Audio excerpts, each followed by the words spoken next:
അദ്ദേഹത്തിന് പാർട്ടി പ്രവർത്തകർക്കിടയിലും സാധാരണ ജനങ്ങൾക്കിടയിലും യാതൊരു തരത്തിലുള്ള സ്വീകാര്യതയും ഇല്ലാതായി പോയി എന്നുള്ളതാണ്. നമുക്കറിയാം നിരവധി വിവാദങ്ങൾ ഈ അടുത്ത കാലത്താണ് അദ്ദേഹത്തിനോട് ഇനി മിണ്ടരുത് എന്ന് നേതൃത്വം ശക്തമായി പറഞ്ഞതിന്റെ പേരിലാണ് ഇപ്പം ഉണ്ടായിരിക്കുന്നത്. കയർക്കുക എന്നതും വിവാദമുണ്ടാക്കുക എന്നുള്ളത് മാത്രമായി വിവാദം ഗോപിയായി. ശരിക്കും പറഞ്ഞാൽ സുരേഷ് ഗോപി അതോടുകൂടി എന്തായി, അദ്ദേഹത്തിന് വോട്ട് ചെയ്തവർ ശരിക്കും ഗോപിയായി എന്നുള്ളതാണ് സംഭവിച്ചത്. പുതുതായുള്ള സിനിമകൾ കമ്മിറ്റ് ചെയ്യാൻ അനുമതി നൽകിയിരുന്നില്ല. ഇനി അഥവാ അദ്ദേഹത്തിന് സിനിമാ താരമായി തന്നെയാണ് തുടരാൻ താല്പര്യമെങ്കിൽ തീർച്ചയായും അദ്ദേഹത്തിന് അതിനുള്ള അവസരങ്ങൾ കൊടുക്കുക, മന്ത്രിസ്ഥാനത്ത് മാറ്റുക എന്നുള്ള. എം പി ആയിരിക്കുന്ന ഒരാൾക്ക് സിനിമയിൽ അഭിനയിക്കുന്നതിന് വലിയ സാങ്കേതികമായി വലിയ പ്രശ്നങ്ങൾ ഉണ്ടാവില്ല. സുരേഷ് ഗോപിയുടെ യുഗം അവസാനിക്കും. ഇനി ഏതെങ്കിലും തരത്തിൽ BJP നേതൃത്വം ഇദ്ദേഹത്തിനെ പ്രൊട്ടക്ട് ചെയ്യുമോ എന്ന് ചോദിച്ചാൽ നമുക്കറിയില്ല. പക്ഷേ ഇപ്പോഴത്തെ ഒരവസ്ഥയിൽ BJP നേതൃത്വം അദ്ദേഹത്തിനെ പ്രൊട്ടക്ട് ചെയ്യാനോ അദ്ദേഹത്തിനെ മന്ത്രിസഭയിൽ തുടരാനോ അനുവദിക്കുന്ന ഒരു സാഹചര്യമല്ല കേരളത്തിൽ നിന്നുള്ള. നമസ്കാരം. നമ്മുടെ സുരേഷ് ഗോപി അദ്ദേഹം കേന്ദ്ര സഹമന്ത്രിയാണ്.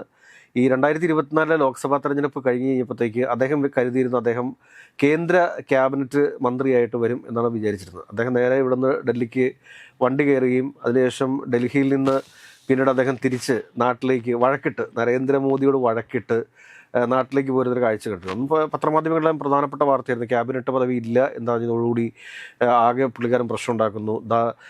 വി മുരളീധരനും കെ സുരേന്ദ്രനും ഒക്കെ പുള്ളിയായിട്ട് സുരേഷ് ഗോപിയായിട്ട് പോയി ചർച്ച നടത്തുന്നു ഡൽഹിയിൽ അദ്ദേഹത്തിൻ്റെ വീട്ടിൽ. അപ്പോൾ വലിയ കോളിളക്കമാണ്. അന്ന് മന്ത്രിസഭ സത്യപ്രതിജ്ഞ ചെയ്യേണ്ട അന്ന് തലേ ദിവസം രാത്രി അദ്ദേഹം നേരെ അവിടെ നിന്ന് ഫ്ലൈറ്റ് പിടിച്ച് നേരെ തിരുവനന്തപുരത്തേക്ക് പോന്നു എന്നുള്ളതാണ് അതിൻ്റെ ഒരു വിസ്മയം. നമ്മളെല്ലാവരും കരുതിയിരുന്നു അന്ന് തന്നെ രാജ്യപ്രഖ്യാപനം ഉണ്ടാകുമെന്നാണ്. എനിക്കൊന്ന് രാവിലെ തന്നെ അന്ന് രാത്രി തന്നെ നരേന്ദ്രമോദി വിളിച്ചിട്ട് ഫോണിൽ വിളിച്ച് ചോദിച്ചിട്ടുണ്ടാവും, ഇങ്ങോട്ട് വരുന്നോ അതോ അവിടെ നിന്ന് തൂക്കിക്കൊണ്ട് വരണോ എന്ന് ചോദിച്ചതോടുകൂടിയാണ് സുരേഷ് ഗോപി രാവിലെ 11 തന്നെ ഫ്ലൈറ്റ് കയറി ഡൽഹിയിലെത്തുകയും അവിടെ സഹമന്ത്രിയായിട്ട് ഏറ്റവും അവസാനത്തെ സഹമന്ത്രിയായിട്ട് സത്യപ്രതിജ്ഞ ചെയ്യുന്ന ഒരു കാഴ്ച നമ്മൾ കണ്ടിരുന്നു. ഇപ്പോൾ ഏറ്റവും കൂടുതൽ നമുക്ക് മനസ്സിലാക്കാൻ വേണ്ടി സാധിച്ചിട്ടുള്ള കാര്യം എന്താണ് എന്ന് ചോദിച്ചു കഴിഞ്ഞാൽ സുരേഷ് ഗോപിയും അതോടൊപ്പം തന്നെ ജോർജ് കുര്യനും മന്ത്രിസഭയിൽ നിന്ന് പുറത്തേക്ക് എന്നുള്ള വാർത്തകളാണ്. അത് കൂടാതെ തന്നെ ശോഭാ സുരേന്ദ്രനോ കെ സുരേന്ദ്രനോ അനൂപ് ആന്റണിയോ അല്ലെങ്കിൽ സദാനന്ദൻ മാഷോ ഇവരിൽ 4 പേരിൽ ആരെങ്കിലും 2 ആളുകൾ കേന്ദ്ര സഹമന്ത്രിമാരാകുന്ന ഇതിലേക്കാണ് കാര്യങ്ങൾ പോയിക്കൊണ്ടിരിക്കുന്നത്. എങ്ങനെ നോക്കിക്കാണുന്നു ഈ ഒരു സമയത്ത് സുരേഷ് ഗോപി മന്ത്രിസ്ഥാനം നഷ്ടപ്പെടുന്ന സുരേഷ് ഗോപിയുടെ അവസ്ഥ എന്തായിരിക്കും? ഈ BJPക്ക് പറ്റിയ ഏറ്റവും വലിയ അബദ്ധമാണ് സുരേഷ് ഗോപി എന്നുള്ളതാണ്. സുരേഷ് ഗോപിനെ വിജയിപ്പിച്ചെടുക്കാൻ വേണ്ടിയിട്ട് നമുക്കറിയാം നരേന്ദ്രമോദി തൊട്ട് എല്ലാ നേതാക്കന്മാരും വലിയ രീതിയിൽ ഫോക്കസ് ചെയ്യും. തൃശ്ശൂരിൽ നിരവധി തവണ പ്രധാനമന്ത്രി വരുന്നു, മറ്റ് പല നേതാക്കന്മാരും വരുന്നു. സുരേഷ് ഗോപിയുടെ മകളുടെ കല്യാണത്തിന് മുഖ്യ രക്ഷാധികാരിയായിട്ട് ഉണ്ടായിരുന്നത് മോദിയായിരുന്നു, നമ്മളറിയാം. അങ്ങനെ എല്ലാ തരത്തിലും ആളുകൾ BJP നേതാക്കന്മാർ തൃശ്ശൂരിൽ ഫോക്കസ് ചെയ്താണ് അദ്ദേഹത്തെ വിജയിപ്പിച്ചെടുത്തത്. പലതരത്തിലുള്ള വിവാദങ്ങളുണ്ട്. ഇപ്പോൾ ഈ പൂരം കലക്കലടക്കമുള്ള വിവാദങ്ങളുണ്ട്, മാതാവിന് സ്വർണ്ണകിരീടം കൊടുത്ത വേറെ വിവാദങ്ങളുണ്ട്, അങ്ങനെ നിരവധി വിവാദങ്ങളുണ്ട്. പക്ഷേ എങ്കിൽ പോലും സുരേഷ് ഗോപി അവിടെ നിന്ന് ജയിക്കുന്നു. സുരേഷ് ഗോപിയെ വിജയിപ്പിച്ച് വിട്ടാൽ മതിയെന്നും ബാക്കി എല്ലാം അവിടെ ഡൽഹിയിൽ എല്ലാം പ്ലാൻ ചെയ്ത് വെച്ചിരിക്കുകയായിരുന്നു എന്നാണ് അന്ന് നരേന്ദ്രമോദി ജനങ്ങളോട്, ഈ തൃശ്ശൂരിലെ ജനങ്ങളോട് പലതവണയായി പറഞ്ഞത്. ഇതൊക്കെ വിശ്വസിച്ചാണല്ലോ ഇദ്ദേഹത്തിനെ അവിടെ നിന്ന് ജയിപ്പിച്ചു വിട്ടത്. പക്ഷേ സുരേഷ് ഗോപി അവിടെ എത്തിയപ്പോൾ അദ്ദേഹത്തിന് ക്യാബിനറ്റ് റാങ്കില്ല എന്നറിയുകയും അദ്ദേഹം പണങ്ങി പോവുകയൊക്കെ ചെയ്തു. അത് നമ്മളതിൽ ഡീറ്റെയിലേക്ക് പോകേണ്ട എല്ലാവർക്കും അറിയാവുന്നതാണ്. പക്ഷേ മന്ത്രിയായതിനു ശേഷം അദ്ദേഹം കാണിച്ചു കൂട്ടിയ കുറേ തമാശകളുണ്ട്. ഒരിക്കലും ഒരു പക്വതയുള്ള രാഷ്ട്രീയ പ്രവർത്തകൻ്റെ രീതിയിലായിരുന്നില്ല സുരേഷ് ഗോപി കഴിഞ്ഞ ഈ 2 വർഷക്കാലവും പ്രവർത്തിച്ച് എന്നുള്ളത് കൊണ്ട് തന്നെ അദ്ദേഹത്തിന് പാർട്ടി പ്രവർത്തകർക്കിടയിലും സാധാരണ ജനങ്ങൾക്കിടയിലും യാതൊരു തരത്തിലുള്ള സ്വീകാര്യതയും ഇല്ലാതായി പോയി എന്നുള്ളതാണ്. നമുക്കറിയാം നിരവധി വിവാദങ്ങൾ ഈ അടുത്ത കാലത്താണ് അദ്ദേഹത്തിനോട് ഇനി മിണ്ടരുത് എന്ന് നേതൃത്വം ശക്തമായി പറഞ്ഞതിൻ്റെ പേരിലാണ് ഇപ്പം ഉണ്ടായിരിക്കുന്നത്. അല്ലെ അദ്ദേഹം പറഞ്ഞെന്താണ്, ഇടക്കിടക്ക് അദ്ദേഹം പറയും ഞാൻ സിനിമ ചെയ്യാൻ പോവുകയാണ്, എനിക്ക് സിനിമയിൽ ആണ് പ്രഷർ. ഇതാരെങ്കിലും നിർബന്ധിച്ചു കൊണ്ടെന്നാണോ? അദ്ദേഹം പോയി കാലയെ പിടിച്ച് ഡൽഹിയിൽ പോയി കാലയെ പിടിച്ച് BJP നേതാക്കന്മാരെ എല്ലാം കണ്ട് കയ്യെ പിടിച്ച് സ്ഥാനാർത്ഥിയായി. അദ്ദേഹം ഒരു തവണ അദ്ദേഹം രാജ്യസഭയിലേക്ക് അംഗമായി. പിന്നീട് അദ്ദേഹം തൃശ്ശൂരിൽ വന്ന് മത്സരിക്കുന്നു, നിയമസഭയിൽ മത്സരിക്കുന്നു, തോറ്റുപോകുന്നു. പിന്നീട് അദ്ദേഹം അവിടെ തന്നെ ഫോക്കസ് ചെയ്യുന്നു, നിരവധി ആളുകളുടെ വോട്ട് അവിടെ കൂട്ടിച്ചേർക്കുന്നു, അദ്ദേഹത്തിന് ജയിക്കാനുള്ള എല്ലാ സാഹചര്യങ്ങളും ഉണ്ടാക്കിയെടുക്കുന്നു. ഇതൊക്കെ ചെയ്തതിന് ശേഷമാണ് അദ്ദേഹം വീണ്ടും പാർലമെന്റിലേക്ക് മത്സരിക്കുകയും നല്ല ഭൂരിപക്ഷത്തോടു കൂടി തന്നെ അവിടെ ജയിക്കുകയും ചെയ്തത്. പക്ഷേ അങ്ങനെ അഹോരാത്രം മെനക്കെട്ട് നിരവധി പ്രവർത്തകർ അഹോരാത്രം മെനക്കെട്ടാണ് അദ്ദേഹത്തെ വിജയിപ്പിച്ചെടുത്തത്. പക്ഷെ വിജയിപ്പിച്ചതിന് ശേഷം അദ്ദേഹത്തിന് പാർട്ടിയോട് താല്പര്യമില്ല. അദ്ദേഹം തന്നെ വളരെ കൃത്യമായി പറഞ്ഞിട്ടുണ്ട്, പാർട്ടിയുടെ ഒരു പ്രവർത്തനം കൊണ്ടല്ല ജയിച്ചെന്നും അതിന് എനിക്ക് സെലിബ്രിറ്റി സ്റ്റാറ്റസ് ഉള്ളത് കൊണ്ടും ജനങ്ങൾ എന്നെ സ്നേഹിക്കുന്നത് കൊണ്ടാണ് ഞാൻ ജയിച്ചു കയറിയെന്ന്. അന്ന് സുരേഷ് ഗോപിക്ക് ഉണ്ടായിരുന്ന ഇമേജ് എന്ന് പറഞ്ഞാൽ പാവങ്ങൾക്ക് വേണ്ടി പ്രവർത്തിക്കുന്നു എന്നായിരുന്നു. പാവങ്ങൾ എന്ത് ആവശ്യം ഉന്നയിച്ചാലും അത് നിർവഹിച്ചു കൊടുക്കുന്ന ഒരു വലിയ നീതിമാനായ ഒരു സഹായിയെയാണ് എല്ലാ ആളുകളും കണ്ടിരുന്നത്. പക്ഷേ അദ്ദേഹം മന്ത്രിയായതിനു ശേഷം മൊത്തം ഷോ ആയി മാറുകയും അദ്ദേഹം എല്ലാ ആളുകളോടും, അത് മാധ്യമപ്രവർത്തകരോട് കയർക്കുന്നു, സാധാരണ പ്രവർത്തകരോട് കയർക്കുന്നു. ഓർമ്മയുണ്ടാവും കലുങ്ക് വിവാദം എല്ലാം എല്ലാ തരത്തിലും പോയെടുത്തെല്ലാം വിവാദം ഉണ്ടാക്കുക. അതെ, എല്ലാവരോടും കയർക്കുക എന്നതും വിവാദമുണ്ടാക്കുക എന്നുള്ളത് മാത്രമായി വിവാദം ഗോപിയായി. ശരിക്കും പറഞ്ഞാൽ സുരേഷ് ഗോപി അതോടുകൂടി എന്തായി, അദ്ദേഹത്തിന് വോട്ട് ചെയ്തവർ ശരിക്കും ഗോപിയായി എന്നുള്ളതാണ് സംഭവിച്ചത്. അതുകൊണ്ട് ഇത്തരത്തിലുള്ള ഈ കോമാളിത്തരങ്ങളൊന്നും അല്ല പാർട്ടി വളർത്തിയെടുക്കാൻ വേണ്ടിയിട്ടുള്ള നീക്കങ്ങൾ എന്ന് കേന്ദ്ര നേതൃത്വവും വളരെ കൃത്യമായി തിരിച്ചറിഞ്ഞിരിക്കുന്നു. അതുകൊണ്ട് 2.5 വർഷക്കാലം കഴിഞ്ഞത് ഇപ്പം ഈ രാജ്യസഭയിലേക്കുള്ള 28 പേരുടെ ഇലക്ഷൻ നടപടികൾ പൂർത്തിയായി കഴിഞ്ഞാൽ സ്വാഭാവികമായിട്ടും പുനഃസംഘടനയുണ്ടാവും. 2.5 വർഷം കഴിയുമ്പോൾ പുനഃസംഘടനയുണ്ടാവും. കുറേ ആളുകളെ, അതായത് പ്രവർത്തിക്കാത്ത അല്ലെങ്കിൽ കാര്യക്ഷമമായി പ്രവർത്തനങ്ങൾ കാഴ്ചവെക്കാൻ പറ്റാത്തവർ, പ്രോഗ്രസ് കാർഡിൽ വളരെ മോശമായ ആളുകളെ പുറത്താക്കുക, മാറ്റിക്കൊണ്ട് പുതിയ ആളുകളെ കോപ്റ്റ് ചെയ്യുക എന്നുള്ളത് എല്ലാ സർക്കാരും ചെയ്യുന്നതാണ്. ഈ സർക്കാരും അത് തന്നെ ചെയ്യും തീർച്ചയായും. അതിൽ 2 പേരുടെയും പെർഫോമൻസ് മോശമാണെന്നുള്ളതാണ് ഈ കേന്ദ്രം വിലയിരുത്തിയിരിക്കുന്നത്. ജോർജ് കുര്യനെ യഥാർത്ഥത്തിൽ മന്ത്രിയാക്കിയതിന് ശേഷമാണ് ബാക്കി രാജ്യസഭയിലേക്ക് ഉണ്ടായിരുന്നത്. പക്ഷെ അവിടെ രാജ്യസഭാ അംഗം എന്നുള്ള നിലയിൽ വളരെ കുറച്ച് കാലമേ ഉണ്ടായിരുന്നു. അദ്ദേഹത്തിന് 2 വർഷക്കാലം മാത്രമേ അന്ന് കാലാവധി ഉണ്ടായിരുന്നു. അതുകൊണ്ട് ഈ കാലാവധി തീരുകയാണ്. അദ്ദേഹം തുടർന്ന് സ്ഥാനാർത്ഥിയാകുമോ എന്നുള്ളതിനെക്കുറിച്ച് ഇതുവരെ BJP നേതൃത്വം ഇതുവരെ വ്യക്തത വരുത്തിയിട്ടില്ല. അങ്ങനെ വ്യക്തത വരുത്തുന്നില്ലെങ്കിൽ ഉറപ്പായും അദ്ദേഹം രാജ്യസഭാംഗം മാത്രമല്ല പോകുന്നത്, മന്ത്രിസ്ഥാനത്തുനിന്നും കൂടി അദ്ദേഹം മാറും. ന്യൂനപക്ഷ കമ്മീഷൻ ചെയർമാനായിട്ട് അദ്ദേഹം വരും എന്നുള്ള രീതിയിലാണ് ഇപ്പോൾ ചർച്ചകൾ വരുന്നത്. PC ജോർജ് ന്യൂനപക്ഷ കമ്മീഷൻ ചെയർമാൻ ആവാൻ വേണ്ടിയിട്ട് അഹോരാത്രം പണിയെടുക്കുന്നുണ്ട്.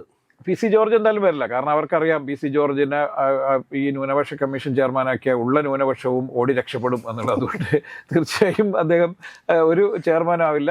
ഷോൺ ജോർജിനെ കൊണ്ട് മാത്രം ഇനി BJP സംതൃപ്തി അടയ്ക്കുക. ഒരു ലോക്സഭയിലേക്ക് കേരളത്തിൽ നിന്ന് ആദ്യമായിട്ട് തെരഞ്ഞെടുക്കപ്പെടുന്ന ഒരു BJP അംഗമാണ് സുരേഷ് ഗോപി എന്ന് പറയുന്നത്. അതിന് മുമ്പ് PC തോമസ് NDAയുടെ സ്ഥാനാർത്ഥിയായിട്ട് മൂവാറ്റുപുഴയിൽ മത്സരിച്ചിട്ടുണ്ട്. അത് NDAയുടെ ഇതായിരുന്നു. പക്ഷെ BJPയുടെ ആദ്യത്തെ ലോക്സഭാംഗമാണ്, കേരളത്തിൽ നിന്നുള്ള ലോക്സഭാംഗമാണ് സുരേഷ് ഗോപി. അപ്പൊ സുരേഷ് ഗോപിക്ക് ഏതെങ്കിലും തരത്തിൽ അതേ രീതിയിലുള്ള ഒരു അപമാനം, അതായത് മന്ത്രിസഭയിൽ നിന്ന് മാറ്റി നിർത്തത്തക്ക രീതിയിലുള്ള ഒരു രീതി കേന്ദ്ര സർക്കാരിന്റെ ഭാഗത്ത് നിന്നുണ്ടായി കഴിഞ്ഞാൽ പിന്നീട് അദ്ദേഹം MP ആയിട്ട് തുടരുമോ? അല്ല, പക്ഷെ MB തുടരാതിരിക്കാൻ പറ്റില്ല. കാരണം അദ്ദേഹം രാജിവെച്ച് പോവുക എന്നൊക്കെ പറയുന്നത് അത് ദേശീയ നേതൃത്വത്തോട് തന്നെ കാണിക്കുന്ന വലിയ ചതിയാണ്. അദ്ദേഹത്തിന് മന്ത്രി ആവുന്നതിനേക്കാൾ കുറച്ചും കൂടി പ്ലഷർ കിട്ടുന്നത് സിനിമയിൽ അഭിനയിക്കുമ്പോഴാണെന്ന് അദ്ദേഹം പലപ്പോഴേ പറഞ്ഞിട്ടുണ്ട്.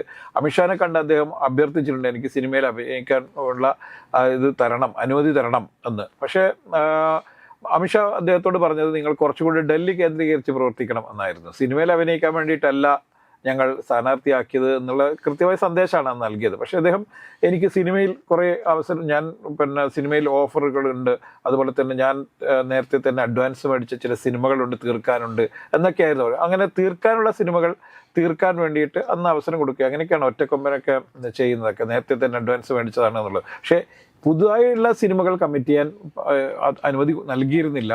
ഇനി അഥവാ അദ്ദേഹത്തിന് സിനിമാ താരമായി തന്നെയാണ് തുടരാൻ താല്പര്യമെങ്കിൽ തീർച്ചയായും അദ്ദേഹത്തിന് അതിനുള്ള അവസരങ്ങൾ കൊടുക്കുക, മന്ത്രിസ്ഥാനത്ത് മാറ്റുക എന്നുള്ള. MP ആയിരിക്കുന്ന ഒരാൾക്ക് സിനിമയിൽ അഭിനയിക്കുന്നതിന് വലിയ സാങ്കേതികമായി വലിയ പ്രശ്നങ്ങൾ ഉണ്ടാവില്ല. പക്ഷെ മന്ത്രി ആയിരിക്കുന്ന ഒരാൾക്ക് സിനിമയിൽ അഭിനയിക്കുക എന്ന് പറയും. കാരണം മന്ത്രിയുടെ ജോലി എന്ന് പറഞ്ഞാൽ ദൈനംദിന ജോലികളാണ്. അല്ലാതെ മാസത്തിൽ 2 തവണ പോയി, അല്ലെങ്കിൽ രാജ്യസഭാ അംഗമായിരിക്കുന്ന സമയത്തൊക്കെ രാജ്യസഭയിൽ വല്ലപ്പോഴും മാത്രം പോയാൽ മതിയായിരുന്നു. അതുപോലെ അല്ല എന്നുള്ളത് കൊണ്ട് തന്നെ BJP നേതൃത്വം ഒരു കാരണവശാലും അദ്ദേഹത്തെ പ്രോത്സാഹിപ്പിക്കില്ല. മാത്രമല്ല BJP ഇപ്പോൾ കാൽക്കുലേറ്റ് ചെയ്യുന്നത് തൃശ്ശൂരിൽ എന്തുകൊണ്ട് ഇത്തവണ ദയനീയമായി പരാജയപ്പെട്ടു. തൃശ്ശൂർ ഈ നിയമസഭാ ഇലക്ഷനിൽ തൃശ്ശൂരിൽ ജയിക്കും എന്ന് അവർ പ്രതീക്ഷിച്ചിരുന്നു. തൃശ്ശൂർ എന്തുകൊണ്ട് ലഭിച്ചില്ലെന്ന് മാത്രമല്ല വോട്ട് കുറഞ്ഞു എന്നില്ല. അപ്പോൾ നമ്മളിതിൽ കാണേണ്ടത് BJP പിക്ക് മാത്രമല്ല സാധാരണക്കാരായ ആളുകൾക്കും തൃശ്ശൂരിലെ ജനങ്ങൾക്ക് തീർച്ചയായും സുരേഷ് ഗോപിയോടുള്ള പ്രീതി നഷ്ടപ്പെട്ടിരിക്കുന്നു എന്ന് തന്നെ നമ്മളിൽ കാണേണ്ടതുണ്ട്.